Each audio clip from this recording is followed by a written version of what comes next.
Olá, meu amigo, minha amiga, é um prazer estar com você de novo, é um prazer viver essa experiência de novo e principalmente voltar naquela ideia inicial. Estamos buscando construir um mundo melhor, um mundo novo, uma nova terra. E o princípio para nós construirmos isso é reconstruirmos a nós mesmos, ou seja, nós não vamos modificar o mundo enquanto nós não modificarmos a nós mesmos. Então, é essa a ideia básica.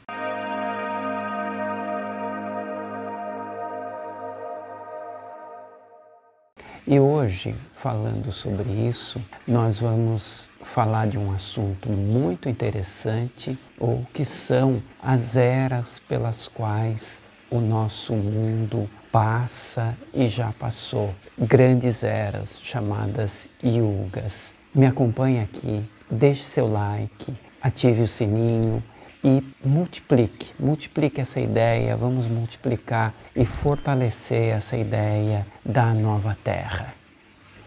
E o que estava sentado sobre o trono disse: Eis que faço novas todas as coisas. Palavras de Jesus no Apocalipse de João, capítulo 21, versículo 5. Vamos fazer algumas pequenas reflexões para começar esse assunto. Muito bem, nós vamos falar hoje sobre os yugas, que são as grandes eras, os grandes ciclos que cada mundo passa. E nós vamos começar com a seguinte reflexão. Você, baseado na experiência que você tem hoje, você acredita que amanhã, novamente, o dia vai clarear, que a lua vai aparecer? Você acredita que nós estamos agora no final da primavera, estamos chegando no verão? Você acredita que teremos um novo inverno? Você acredita que teremos um novo outono? E que teremos uma nova primavera, um novo verão? Enfim, baseado nas suas experiências, você tem plena confiança disso, não é verdade? Isso porque você tem plena confiança. Por quê? Porque isso já aconteceu inúmeras vezes. Por jovem que você seja, você já acompanhou esses ciclos. E essa é a ideia, pelo menos do universo que nós conhecemos, a ideia de que o universo é cíclico. Então nós temos ciclos. Eles vão e voltam, acontecem e retornam, com algumas modificações, mas eles retornam. Essa ideia dos ciclos, ela foi estudada lá no passado, não só por um povo, mas por vários povos que se dedicavam a observar o movimento tanto do mundo, do ser humano, como o movimento do universo. Só para você ter uma ideia, esses povos antigos, como os indianos, como os maias, como os sumérios, eles tinham dentro da estrutura deles um grupo, como se fosse uma casta, enfim, que se dedicava exclusivamente a conhecer a grandeza do universo. E é muito interessante que quando a gente observa alguns achados, enfim, algumas informações antigas desses povos, como por exemplo dos sumérios, que é um povo que não existe mais, né? Eles viviam ali onde hoje é o Iraque, aquela região, né? Região do Irã, Iraque. Esse povo, os sumérios, eles conheciam a estrutura do sistema solar, todos os planetas, eles tinham uma tábua, enfim, que mostrava a posição relativa de cada planeta do nosso sistema solar e muito mais coisas, né? Os maias, por exemplo, eles elaboraram um calendário muito mais preciso do que o nosso próprio calendário, o nosso calendário de 365 dias por ano. Eles elaboraram um calendário mais preciso e mais amplo. Os antigos sábios indianos, eles conseguiram entender e definir algo que a astronomia está vendo agora, muito recentemente, que é definir o período em que o nosso sistema solar ele traça uma volta em torno de um outro sistema maior do que o sistema solar, mas que existe também dentro da nossa galáxia, Via Láctea, chamado constelação das Pleiades.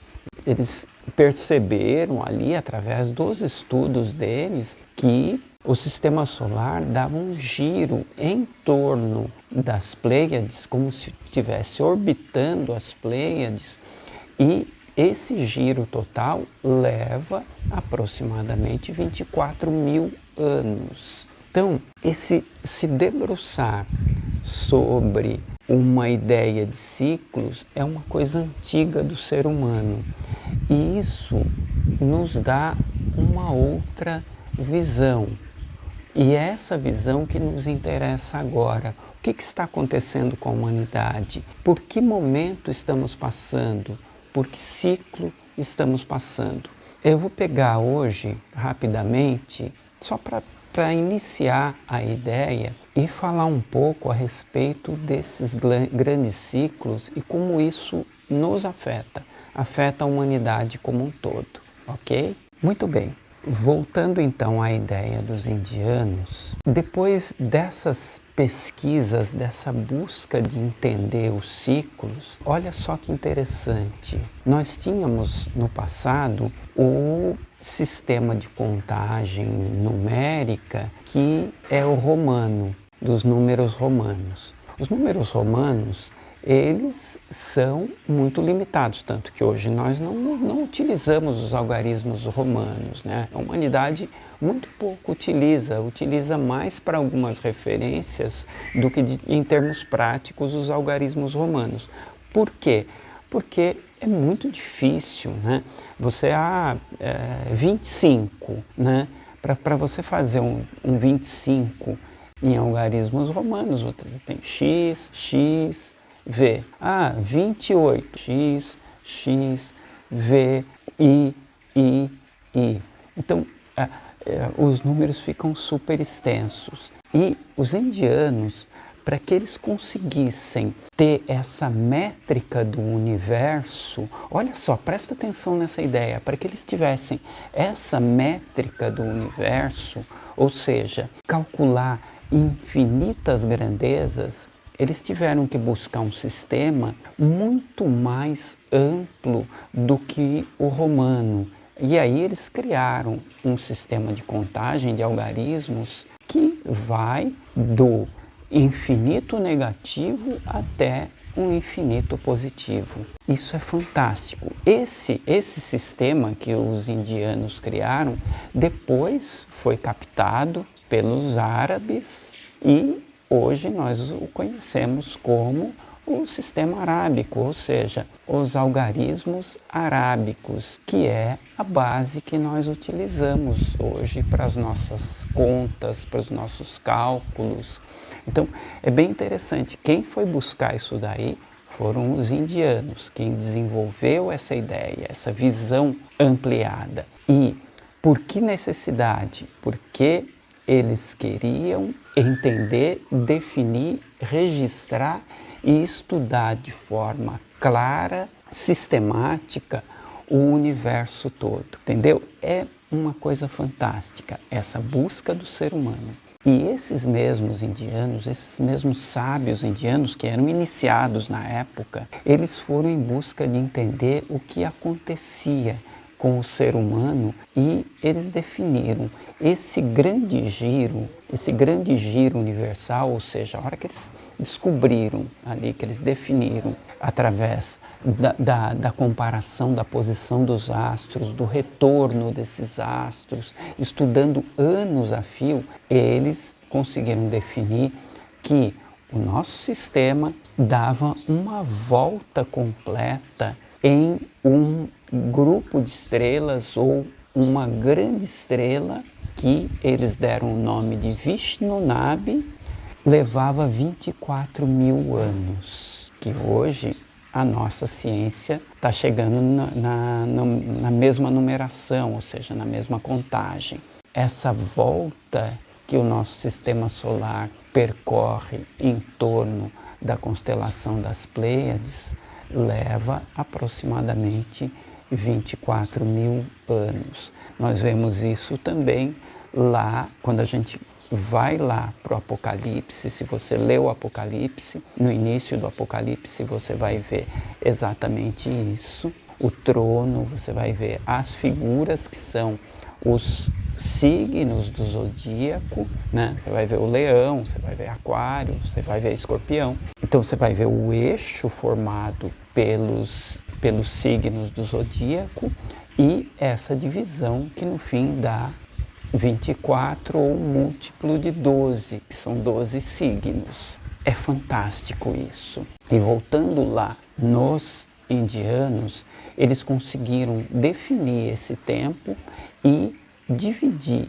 esse tempo de acordo com as virtudes humanas. Então nós temos assim, mais ou menos assim, nós temos 4 grandes divisões e essas divisões elas estão ligadas às virtudes humanas. E aí tem um tempo em que predomina a moral, a decência, a honestidade, a verdade no homem, ou seja, o homem é praticamente 100% virtude.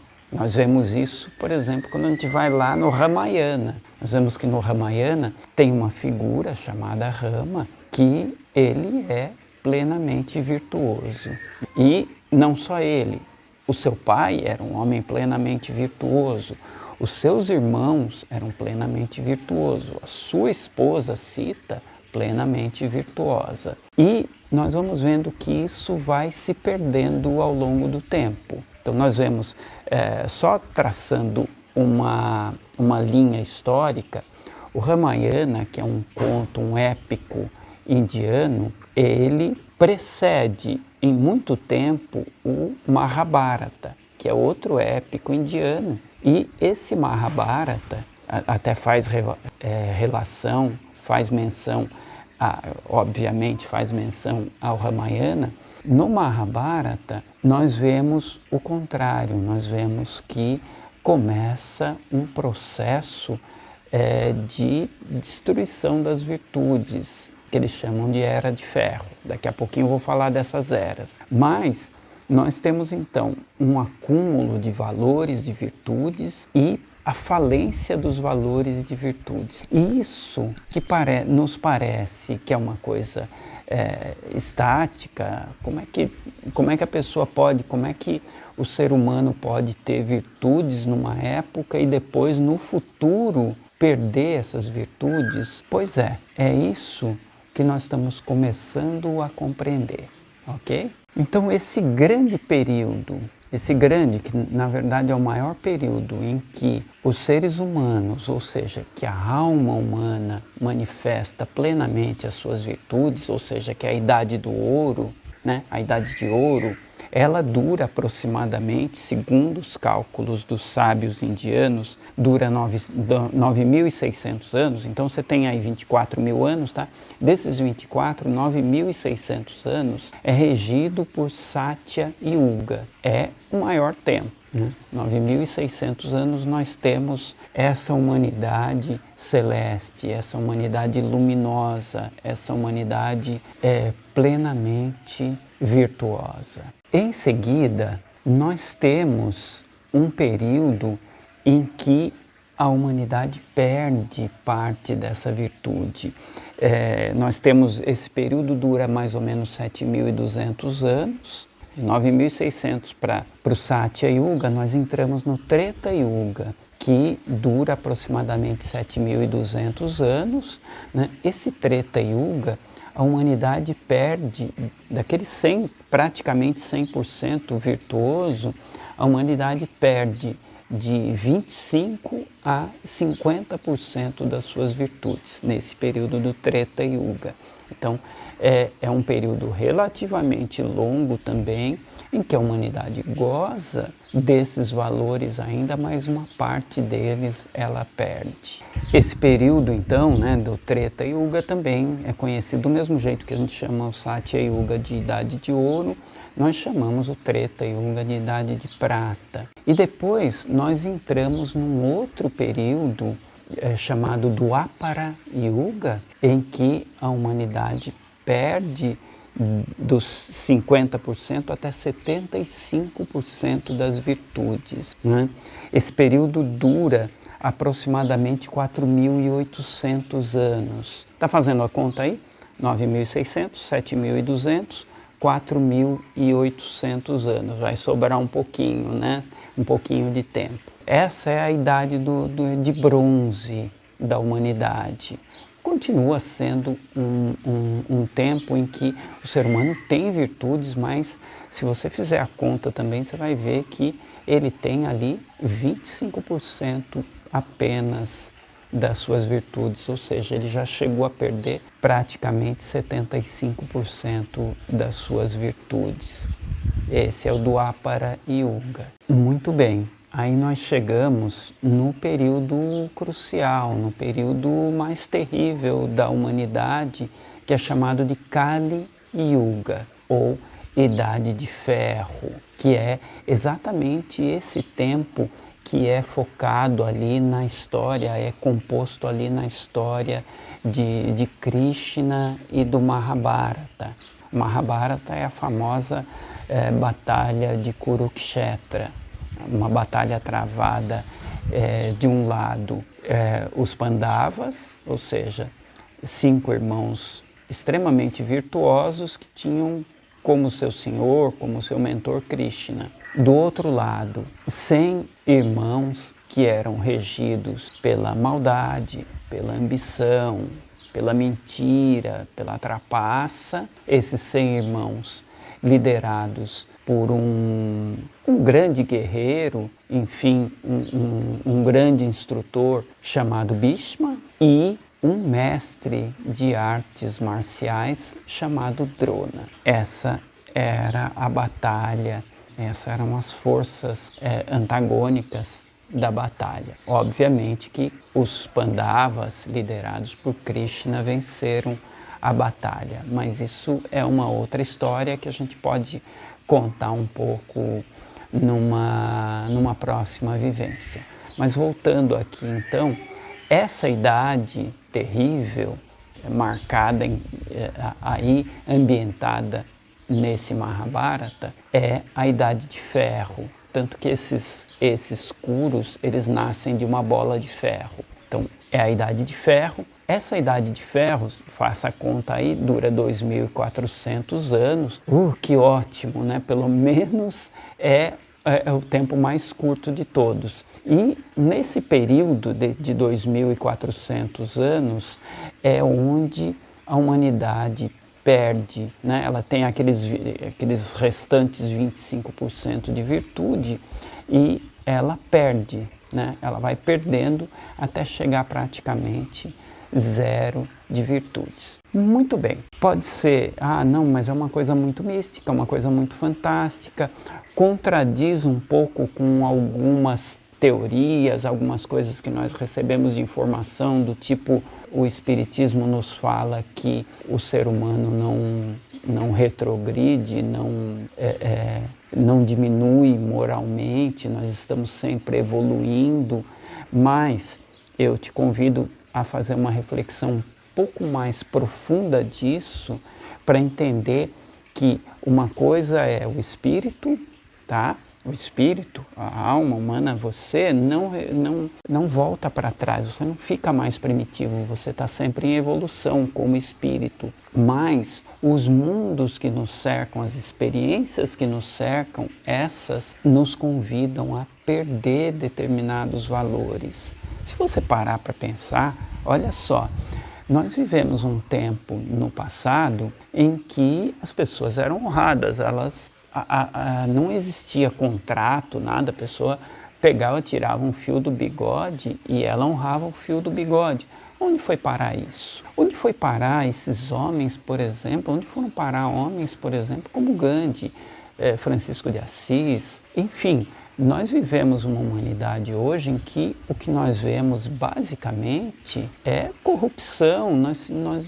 Nós ficamos apavorados, porque o que a gente vê basicamente no nosso país, não é só no nosso país, é no mundo todo, nós vemos corrupção, nós vemos desumanidade, nós vemos as pessoas voltadas unicamente para o ganho. Nós estamos destruindo o nosso planeta, estamos arrasando com o nosso planeta para manter a atividade industrial, atividade essa que, infelizmente, ela sustenta o meu conforto. Para ter o nível de conforto que nós temos, nós estamos destruindo o nosso planeta.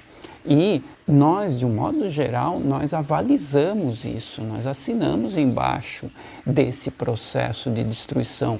Você, eu, nós não queremos ter uma vida mais simples, mais próxima do primitivo, em favor do nosso planeta. Então, o que é tudo isso? O que está acontecendo? O que está acontecendo é que existe uma força exterior a nós, uma grande força que, no fundo, ela nos leva a manifestar o nosso mais primitivo. Ela nos leva a manifestar o pior de nós, independente de estarmos crescendo ou não como espíritos. Se você parar para pensar, ainda fazendo um paralelo entre isso que eu estou falando, entre esses conceitos de que a evolução é contínua ou a evolução é um fato, nós não voltamos para trás, pense o seguinte, quando chega o inverno, pense nas 4 estações. Quando chega o inverno, você vê normalmente, né, principalmente em países de clima temperado e clima frio, você vê que a natureza, ela adormece, ela parece que está extinta, né? Você vê tudo parado, você não vê aquele verde, você não vê flores, você não vê aquela abundância de vida, você não vê os insetos. Está tudo morto? Não está tudo morto. Os germes, as sementes, a força para rebrotar, ela está lá dentro, só que ela está adormecida. Aí quando volta a primavera, que voltam as chuvas, que tem o calor, que tem o degelo, enfim, a natureza, magicamente, ela desperta de novo e ela recobre de novo de vegetação, de beleza, aquele ambiente. Então, pense nisso. Antes de atacar frontalmente essa ideia dos ciclos, pense nisso. Pense de forma um pouco mais ampla, um pouco menos cartesiana. Pense nessa ideia que os ciclos existem, as virtudes nos abandonam de certa forma, elas estão lá guardadinhas dentro de nós, mas de certa forma elas nos abandonam e nós temos que fazer um esforço muito grande nesse período, nessa idade de ferro, nesse tempo, né, nesse Kali Yuga, nós temos que fazer um esforço muito grande para preservar essas virtudes, ou seja, deixá-las vivas dentro de nós, para que tão logo tempos favoráveis voltem, tão logo a primavera volte, as chuvas, né, figuradamente, as chuvas voltem, nós consigamos despertar de novo, nós consigamos renascer. Então guarde as virtudes, preserve as virtudes dentro de você, não se deixe arrastar pelo mal do mundo e também não se deixe arrastar pelo desânimo de achar que não vale a pena ser virtuoso, que não vale a pena ser bom, que não vale a pena ser honesto. Vale. Que não vale a pena falar a verdade, fale sempre a verdade. Pratique aqueles exercícios iniciais, principalmente de yama e niyama. Isso é fundamental. E reflita, acima de tudo, reflita que nós estamos vivendo uma crise moral. A grande crise que nós temos é moral. O planeta tem condições de se regenerar? Claro que tem, os germes estão todos aí prontos a renascer. A humanidade tem condições de ser a humanidade futura, aquela humanidade sonhada, aquele mundo perfeito sonhado? Tem, está tudo aí, está tudo nas nossas mãos. Mais do que isso, olhe para a juventude. Olhe para a juventude com esperança. Veja essa juventude com esperança. A criançada que está nascendo hoje, preste atenção, eles são especiais. Eles são muito especiais. Eles representam esse novo mundo. Eles representam esse viés. Nós estamos no final. Está terrível de suportar esse Kali Yuga, está terrível de suportar essa idade de ferro. Tá, mas pense com esperança, porque o mundo está dando uma guinada. Isso depende de você, depende de mim, depende de nós. Essa guinada, essa transformação é olhar para essas crianças, para esses jovens com esperança, investir neles, investir em valores, porque eles herdarão uma nova terra, eles herdarão um novo mundo e depende de nós prepararmos essa jornada, essa travessia, essa ponte para um mundo melhor. Pense nisso, porque nós vamos começar agora a falar um pouquinho mais sobre as nossas crianças, sobre esse nosso novo mundo. Namastê.